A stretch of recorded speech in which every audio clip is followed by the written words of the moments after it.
Sejam todos bem-vindos. Este é o canal do Grupo CIF Brasil, canal da Tropa da CIF, e hoje nós vamos falar sobre a tabela ESC. Eu trouxe aqui a doutora Niara e nós vamos, na verdade, apresentar o trecho de uma decisão judicial que já está aí na tela. Eu vou fazer a leitura, vou colocar um breve histórico da tabela ESC e depois vou começar a conversar com a Niara a respeito, que é uma usuária da tabela, é perita e é usuária da tabela. Então, olha esse parágrafo aqui que interessante. Ó. A prova técnica produzida nos autos, e essa daqui para mim é muito interessante, produzida nos autos, foi taxativa ao quantificar o dano. A perita constatou que a reclamante apresenta uma redução leve da capacidade laborativa, estimada em 10,76%, conforme a tabela ESC-CIF. A tabela ESC é Escape, na verdade, baseada na CIF, e ela dá um percentual com até dois números depois da vírgula, né? E ainda elas faz uma sugestão, uma recomendação do percentual de indenização quando o nexo é concausal. E vê que, ó, para o cálculo da indenização, deve-se observar a proporção da responsabilidade da reclamada, e ela segue falando sobre isso, que é algo que a tabela ESC também faz. Eu quero mostrar para vocês um pouco rapidamente o histórico da tabela ESC. Bom, a tabela ESC começou a ser criada no ano de 2018, tá? Aqui eu estou fazendo uma breve apresentação do portal da CIF, e aí eu havia recebido uma demanda de criar uma tabela para medir incapacidade laborativa que não fosse, não tivesse o espírito da tabela da SUSEP, que na verdade vê apenas o dano psicofísico e não a incapacidade laborativa. Essa aqui é uma reunião da Organização Mundial da Saúde em 2018, a reunião de meio de ano. Nesse ano, como sempre, foram realizadas duas e eu comecei nesse dia aí na Alemanha e segui, né, em outubro, aqui é o mês de abril, em outubro na Coreia do Sul. Então, aqui, na verdade, foi um convite, 150 pessoas foram convidadas, tá vendo? Aqui tem a menção à tabela ESC, né? Ela era aqui um protótipo, obviamente, foram convidadas para retirar da CIF aquilo que era importante para medir incapacidade laborativa. E aqui eu estou no mesmo ano, já que no mês de outubro, em 2018 ainda, apresentando alguns resultados preliminares. Claro, né, nós não tínhamos a tabela pronta ainda em tão pouco tempo, né, em poucos meses, e para da onde vem o nome, né? ESC, é por isso que eu gosto de mostrar isso daqui para poder dar uma resposta a respeito disso. Então, você está vendo que nesse slide eu estou dizendo que existe a tabela da SUSEP e que nós precisávamos de uma escape table, ou seja, de uma tabela alternativa. Então, ela não tinha o título de ESC nesse momento. Isso acabou virando o título dela, mas a ideia aqui era só, nós precisamos de uma tabela que englobe todas essas coisas. Essas bolinhas que aparecem nos slides são os componentes da CIF, tá? E aí embaixo tem o nome do evento, né? O encontro anual, que foi na Coreia, e o encontro de meio de ano, que é um encontro preparatório, foi em 2018 também, só que na Alemanha. Problemas a serem resolvidos. O Brasil tem muitos acidentes de trabalho ainda. Enfim, as responsabilidades precisam ser colocadas, né? E o que aconteceu? Na sequência, aqui nós estamos esse do meio é o secretário, é o líder, né, do grupo, do FDRG, que eu participo como membro observador. FDRG é Grupo de Referência em Funcionalidade e Incapacidade, da OMS. Ele é mexicano, quem está à direita é o Olaf, que fala português, mas é alemão e vive no Canadá, e aí eu estou à esquerda. Bom, no ano seguinte, juntamente com a doutora Ivani Contini Bramante, que é uma desembargadora federal do trabalho, eu consegui fazer a primeira publicação do primeiro modelo da tabela ESC, tá? E esse modelo foi publicado na revista Síntese Trabalhista, que está no STF e no STJ, na biblioteca digital. Quem tem senha consegue acessar, tá? Foi publicado esse artigo em 2019. E agora eu vou mostrar para vocês o artigo mais recente da tabela ESC. Essa pesquisa aqui, esse artigo, ele é um dos artigos vinculados a um projeto de pós-doutorado da Universidade de São Paulo de Ribeirão Preto, que tratou de vários instrumentos baseados na CIF, Tudo se trata de um processo de validação desses instrumentos. E aqui é o artigo intitulado Familiaridade, Confiança e Validade do Cálculo Único para uso da CIF. Tem mais de um instrumento aqui nesse artigo, incluindo a tabela ESC, já na sua versão mais atual, com uma novidade na fórmula e disponível para uso de peritos e de assistentes técnicos também. Esse artigo está disponível na revista CIF Brasil e o outro na revista Síntese Trabalhista e revista Síntese Previdenciária e Trabalhista.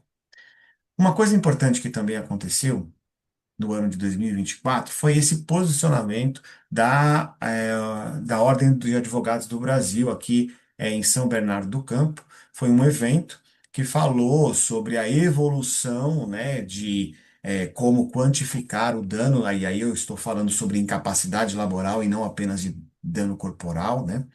E o movimento de fazer com que assistentes técnicos e peritos deixem de usar a tabela da SUSEP e os operadores de direito deixem de solicitar o uso da tabela da SUSEP para usar instrumentos baseados na CIF. Tive a oportunidade de fazer uma palestra nesse evento, já falando por último, mas todo mundo já tinha falado muito bem sobre a CIF, desembargadores, juízes, ministro, e esse evento foi muito bom também.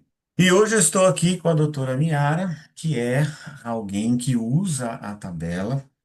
E, em primeiro lugar, eu quero saber a opinião dela. Eu não sei há quanto tempo ela atua como perita, eu não sei que outros instrumentos ela já usou, mas como uma usuária do instrumento, você pode se apresentar primeiro, Niara, à vontade, mas eu quero saber a sua opinião técnica, acadêmica, científica, sobre o uso dessa tabela no seu dia a dia como perita. Boa noite, seja muito bem-vinda e muito obrigado por aceitar o convite de estar aqui comigo. Eu que agradeço o convite, doutor Eduardo. Boa noite. Boa noite aos colegas que vão assistir, né, esse bate-papo aqui sobre a ESC. Eu sou fisioterapeuta há 24 anos, sou fisioterapeuta forense, atuo como perita no TRT 21 desde 2022 e uso a tabela ESC desde 2024, né, quando eu fiz a pós-graduação em fisioterapia forense e conheci, né, eu já usava a CIF para identificar o percentual de incapacidade, de redução, incapacidade de trabalho, nos laudos. Quando chegou a ESC, ficou ainda mais didático, ficou mais prático, e a gente consegue materializar o que a gente encontra, né, o que a gente elabora lá nos laudos com relação à deficiência, às limitações, e aplica isso no que realmente é relevante para gerar incapacidade ou a redução mesmo dessa capacidade laborativa. E os juízes têm acolhido desde o início esses valores, né? Como eu já havia conversado antes, a tabela SUSEP, ela nunca me deparei nunca ninguém me questionou sobre a tabela SUSEP, exceto em alguns casos de empresas de reclamadas que o jurídico é de outro estado. Então, normalmente, o assistente técnico questiona sobre a SUSEP, para eu transformar aquele percentual encontrado na ESC e colocar isso na SUSEP. Imagina, fazer um comparativo, né? Para ver o que é mais vantajoso para eles. E agora, desde 2024, que eu falo que a SUSEP foi revogada. Desculpa, respondo e adoro responder isso. E eu tenho visto, né, você vê, eu tenho uma sentença, né, recente aí, e como a ESC tem exercido um papel relevante nessas decisões judiciais. Então, é o quanto indenizatório baseado num percentual de redução de capacidade de trabalho através de um método que veio da CIF, né, que é altamente reconhecido, é validado, amplamente aceito, e a gente está aí usando e usufruindo, e os juízes têm, os magistrados, eles têm ficado mais tranquilos com relação a isso. Isso é muito bom, fico muito feliz em ouvir. Em relação à criação da tabela, inicialmente foi um processo de consenso que teve três etapas, Então foram 150 profissionais de fora do Brasil e depois as outras duas fases aqui entre brasileiros. E nessa segunda etapa, né, 4 anos depois, foi também um processo de validação, um trabalho com grupos focais, usuários da tabela e que modificou e melhorou a metodologia.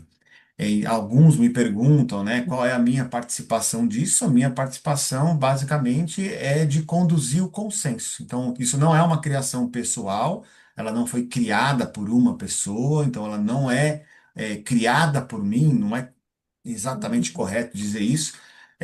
Ela é criada por um processo de consenso que veio se aprimorando ao longo do tempo, 3 fases de consenso e uma última fase de aprimoramento, já em um outro trabalho, né, em uma Sim. universidade, e aí sim a gente tem a versão final. Então ela não tem um autor. Os artigos têm autores, mas eles descrevem, obviamente,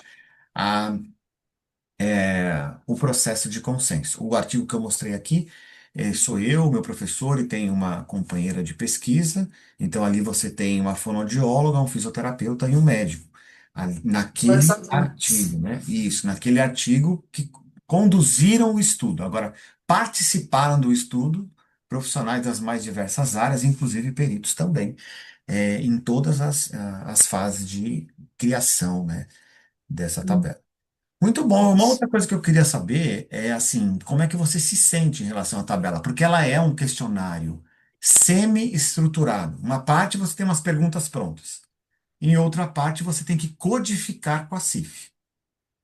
Então, tem um quadro onde você tem que selecionar de 3 a 7 códigos que descrevam a incapacidade laborativa, ou seja, as dificuldades, as limitações que a pessoa tem no trabalho, né? Então não é qualquer atividade, é atividade relacionada ao trabalho. Então, se Isso. você tem um trabalhador da construção civil, você vai usar uns códigos. Se você tem um engenheiro da mesma obra, você vai usar outros códigos, porque as atividades que o trabalhador que vai carregar peso, etc., ele tem alguns códigos para ele. E aí o engenheiro, que até vai andar a longas distâncias, mas também vai usar o computador, calcular, etc., ele vai ser descrito com outros códigos. Então, pode ser que eles tenham o mesmo problema, o mesmo dano corporal, mas isso não significa que a redução da capacidade para o trabalho seja idêntica nos dois. Danos corporais Isso. iguais, mas funcionalidade diferente, né? E é isso que a tabela ESC garante, o que a tabela da SUSEP não faz, né? Ela vai dar o mesmo resultado para os dois. Isso porque ela só mede o dano Isso. corporal, né? Como é que você se sente assim? Você vai ter que fazer a tabela. Ela te traz segurança, medo, Sim. dúvida, Sim. insegurança. Qual que é o seu sentimento ao usar a tabela ESC? Para começar, eu acho ela muito didática e objetiva, né? Quando a gente vem falando das deficiências que o reclamante apresenta, as pessoas tendem a confundir que aquela deficiência já é a incapacidade, né? Então, a gente precisa estar organizando melhor, né? Então, por exemplo, a pessoa ela tem 50% de deficiência na flexão do ombro, mas ela não precisa elevar o ombro até 180 graus para o trabalho dela. Uhum, Então, com a ESC, a gente consegue direcionar isso aí, porque na hora da elevação do braço, é um trabalhador da construção civil, mas ele não trabalha com pintura. O foco dele é carregamento de peso, postura inadequada da coluna, mas ele não precisa fazer, por exemplo, uma extensão do tronco, se para esse movimento ele tiver uma deficiência, né? Então, às vezes a pessoa vê lá a deficiência quando a gente coloca essa avaliação físico-funcional e já acha que aquilo ali é um pé para incapacidade. Mas quais são os gestos laborais que ele precisa para a atividade dele de trabalho, né? Então, a gente vai esmiuçando isso e a ESC ela traz isso. A gente consegue colocar no quadro das atividades de participação exatamente os códigos relacionados aos gestos, às atividades que ele precisa naquelas tarefas. Não vai colocar, ele tem dificuldade para se abaixar, mas para a função que ele faz, ele não precisa se abaixar. Então, para que você vai colocar uma coisa que ele tem dificuldade, mas que não está relacionada com o trabalho? Então, tudo isso precisa ser. No início, eu achava que era tudo, né? E aí fui estudar para aplicar a primeira vez, né? Eu tive uma aula com você, tive a oportunidade, e fui aplicar a primeira vez. Eu falei, nossa, e aí, quando eu cheguei para aplicar, nesse caso específico, da primeira vez, o reclamante, ele não tinha aqueles de 3 a 7 códigos ali para que mostrasse uma limitação de capacidade. Então, ou seja, com certeza ele não ia estar incapacitado. De fato, ele não apresentou um percentual de redução de capacidade laboral.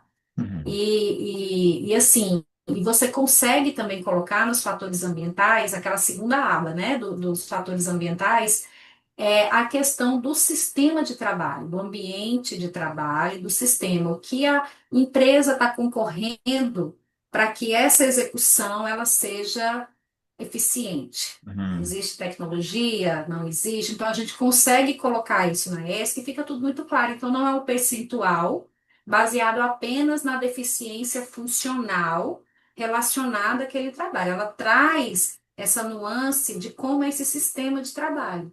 Certo. Infelizmente, o primeiro ponto dos fatores ambientais com relação às normas, eles não são pontuados, né?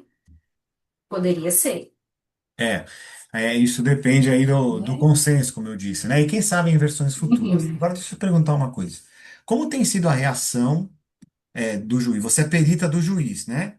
Como tem sido a Isso. reação dos juízes perante o uso da tabela ESC na sua, casuística e também dos advogados das partes? Você usa lá e o que que eles dizem? O que que eles têm falado? Como é a reação deles? Olha, enquanto perita, todos os juízes, eu atuo aqui, acho que 8 varas no estado, e todos os juízes, todos, eles acolheram o percentual, levaram em consideração o percentual de redução encontrado. Então, tudo foi baseado nisso aí. Com relação às partes, é aquela história, né? Cada um luta com as armas que tem e com aquilo que deseja, que Uhum. almeja. Então, Uma pena que enquanto seja sempre assim, né? é, então assim, enquanto assistente técnica, a tabela S que eu sou assistente técnica de reclamante e de reclamada, mais de reclamante do que de reclamada. E a tabela S que ela também ajuda na questão do acordo, né? Por exemplo, Uhum. tem situação que você calcula ali, faz a avaliação da pessoa, vê que existe realmente um percentual moderado, então já pesa mais, né? Então, esse percentual de redução, ele na classificação moderada, então, ele vai pesar mais no bolso do reclamado, né? Então, a gente precisa ver qual é a possibilidade, a gente precisa estudar como é que esse processo está andando, como é que está a reação do magistrado, como é que está a reação do outro lado, lá do lado do reclamante, como é que está isso, para a gente ver a possibilidade de se vale a pena fazer um acordo. Tá Porque na certo. hora que a doença ela é de fundo ocupacional, ok, o nexo ele está claro, ele está evidente, não vai ter como a gente comprovar o contrário, e esse dano? Aí vai complicar o meio de campo, né? Vai virar uma confusão. Então a gente precisa ter isso muito delineado ali esse percentual para negociar também, né? Para que o prejuízo para as partes não seja muito alto. E do lado do reclamante, esse percentual ele também é importante. Por quê? Porque também posso fazer um acordo. Já aconteceu uma situação em que eu estava assistente técnica, era no estado, era em outro estado, não era aqui no Rio Grande do Norte, e o percentual não tinha incapacidade, não tinha, era algo muito sutil, não valia a pena muita briga. Eu já peguei esse bonde andando, eu não fiz a análise da viabilidade desse processo. O advogado chegou para mim desesperado, me ajuda, veja o que é que a gente está para fazer aqui. Quando eu olhei toda a situação, toda a documentação, tive a oportunidade de conversar com a reclamante, eu falei, ó, se ainda tiver brecha para fazer um acordo, faz logo. É melhor um acordo do que nada, porque isso aqui não vai dar bom. E aí conseguiu um acordo, foi bem pequenininho, mas conseguiu, ia perder, né? Então, conseguiu fazer isso. Então, a tabela ESC, ela materializa tudo isso, essa negociação, e isso é muito bom, né? Os magistrados aqui, eu tive a oportunidade quando eu me apresentei, né, em algumas varas, a primeira juíza que me nomeou, ela me fez uma pergunta. Ela tive a oportunidade de conversar pessoalmente em 2022. Eu nem conhecia a ESC ainda, viu? Eu só trabalhava com a CIF, né? Fazia aquele cálculo e tal. E ela me falou: me diz uma coisa, doutora. Aqui, o que acontece é, ou o reclamante ele está totalmente apto para o trabalho, ou ele está totalmente capaz. O que é mais comum é ele estar apto para o trabalho. Tem como, não tem um meio termo, não? Não existe um meio termo? Eu falei, existe, doutora. E fui explicar para ela da aplicação da CIF naquela época. Como se baseava, dei exemplos para ela. Ela me perguntou sobre um caso que ela tinha acabado de sair da audiência, um caso que já vinha arrastado desde 2012, tá? Vai e volta, sobe, desce, reforma, contesta embargos, tudo. E aí eu fui, ela me perguntou tudo sobre esse caso em específico, que era de incapacidade, não era uma perícia ergonômica, era uma perícia para comprovação de incapacidade por uma doença de trabalho. E na outra semana chegou a minha nomeação, foi a primeira nomeação. Por quê? Porque os juízes têm muita dúvida com relação a isso.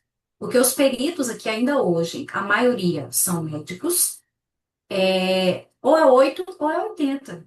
Não existe uma graduação dessa redução de capacidade. E teve um caso em que eu fui assistente técnica e eu perguntei qual o percentual de redução de trabalho do autor da ação. E o perito, há 20 anos, perito aqui no TRT, ele respondeu: impossível quantificar a redução de capacidade em percentual. Ou seja, é isso, é 8 ou é 80. É mais fácil dizer que está capacitado, que está apto para o trabalho, do que dizer que está incapacitado e ter que provar isso. Baseado em quê? Né? Eles não conseguem. E assim a gente vai catequizando os magistrados. Eu sou a segunda perita fisioterapeuta do TRT aqui, 21. Então, você imagina, eu não sei, isso tem um lado bom e tem um lado ruim. Né? Hoje nós já temos mais de 20, mas ainda é um número pequeno. Né? Quando você pensa no universo Uhum, de centenas de peritos dentro de um tribunal. E é isso. Então, as pessoas não estão habituadas a essa precisão, né? E quando a gente se dispõe a ser auxiliar da justiça, não pode haver espaço para subjetividade. Bom, eu comecei, primeiramente, fazendo uma capacitação, né? Eu fiz primeiro um curso bem completo, né, para poder atuar. Porque você imagina, chegar na justiça fazendo errado já não ia ficar muito bom, né? Mas não comecei, né? Ser perito, na nossa visão, é algo mais difícil, né? Mais fácil a gente conhecer um advogado para fazer parceria do que ir direto no juiz, que eu nunca nem vi, não sei nem quem é. E aí eu falei, não, vou começar como assistente técnica, eu vou contactar os advogados, conhecidos, amigos, parentes, enfim. E aí eu me deparei com todos eles e a resposta, o retorno era sempre o mesmo. Não adianta a gente ter uma fisioterapeuta como assistente técnica se o juiz só aceita para parecer de médico. E sempre. Muito não, muita. Eu não conseguia começar, né? Era esse retorno que eu sempre tinha, eu sempre tive. E aí, o problema é o juiz, e eu já cansada, eu já falei, meu Deus, isso não é para mim. Isso não é aqui para o Rio Grande do Norte, o perito vai continuar sempre sendo um médico, e nunca o fisioterapeuta vai ter chance. Por isso que só tem um fisioterapeuta inscrito aqui no tribunal. E essa foi a minha demanda, mas eu já tinha feito um investimento financeiro para a minha capacitação. Eu falei assim, eu não vou perder esse investimento, eu vou ter que batalhar, porque ninguém me disse que era fácil, mas eu não pensei que fosse tão difícil assim. E fui para o juiz, fui para o tribunal, entrei em contato, fiz o meu cadastro no tribunal, entrei em contato com as varas, algumas varas nem quiseram me receber, E quando eu falava que era fisioterapeuta forense, bem bonito, fazia aquele textinho e tal, eu entrava em contato, falava no WhatsApp da vara, e eu peguei o final da pandemia, né? Então era mais remoto ainda, tudo muito remoto, tudo mais difícil, mais disperso. E eu parei de falar que era fisioterapeuta forense. Eu entrava em contato e dizia: olha, eu sou perita, fiz o meu cadastro, eu gostaria de me apresentar para os magistrados da vara. Eu tive que fazer isso para poder entrar. E me aceitaram, alguns eu marcava com o próprio juiz, outras com o diretor da vara, com o secretário, e assim eu fui, né? A primeira vara que me nomeou foi a que a juíza me questionou sobre uma audiência que ela tinha acabado de acontecer, né? Então, na verdade, ela estava já me quesitando ali para eu dar as explicações de como eu ia chegar no denominador ali, no resultado conclusivo, e foi isso, né? Não foi fácil. Cheguei em vara, que falei com a juíza titular da vara, e a juíza disse que eu nem perdesse tempo porque tinha acabado de sair uma resolução do CFM e somente médico poderia ser perito. Ah, esse foi o pior dia. Esse dia quase que eu desisto de ser fisioterapeuta forense, de atuar, porque eu fiquei muito chateada. Inclusive, ela me devolveu a pastinha que eu levei com o meu currículo. E é isso, né? Então, não foi fácil, mas não foi impossível. E todo mundo ser perito não é fácil, né? Porque você tá ali, você tem que ter muito, tem que estar tudo muito minucioso, muito no detalhe, muito bem comprovado, muito bem fundamentado. Você tá ali auxiliando o juiz, subsidiando o juiz para ele decidir, né? Um juiz uma vez me disse: olha, doutora, não é fácil julgar. Eu preciso de um laudo, um dos juízes que eu me apresentei. Eu preciso que o laudo ele esteja de fato muito bem fundamentado. Então, assim, veja como eles carecem de dados, de informações, de conclusões bem fundamentadas para decidir. Apesar deles não estarem adstritos ao laudo, mas eles precisam dessas conclusões bem fundamentadas, né? Então, foi isso. E o fato de ser perita acabou virando vitrine para os advogados que eu prospectei. Então, hoje eu já dei palestra na OAB, dei mini curso na OAB para advogados sobre perícia, sobre a atuação, né, sobre o que é importante dentro de uma ação trabalhista para eles se ligarem. E foi a pedido do secretário da ESA, né, que é a Escola Superior de Advocacia da OAB. Então, assim, e tudo virou vitrine. Então, a perita de hoje levou muito não, levou muitas portas se fecharam, mas uma janela abriu e eu aproveitei. E ali nesse laudo, né, eu tive apoio também do meu mentor, que foi o Douglas Garcia, quando eu falei, fiz laudo para vara tal, produtor tal e tal e tal, e assim foi. E eu ia visitando e começando. Não, mas a gente só aceita médico. Mas tem uma resolução do CFM. Mas poxa, mas o juiz não sabe que a resolução está abaixo do CPC? Mas sempre tocavam nesse assunto.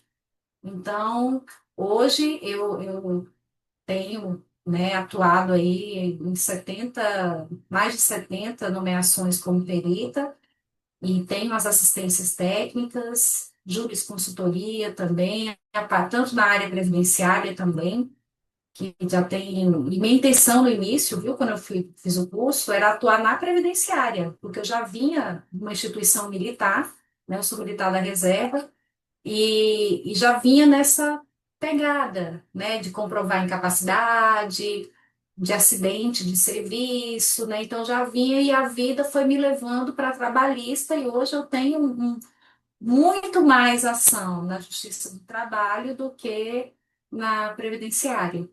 E para você ver, né? A gente planeja, a gente mira numa coisa e acerta na outra. Então, é assim a vida, né? A gente tem que estar aí preparado para o que vem e fazer da melhor forma possível para continuar ativa aí no mercado. É isso mesmo, a gente planeja, mas parece que alguém planeja na nossa frente, né?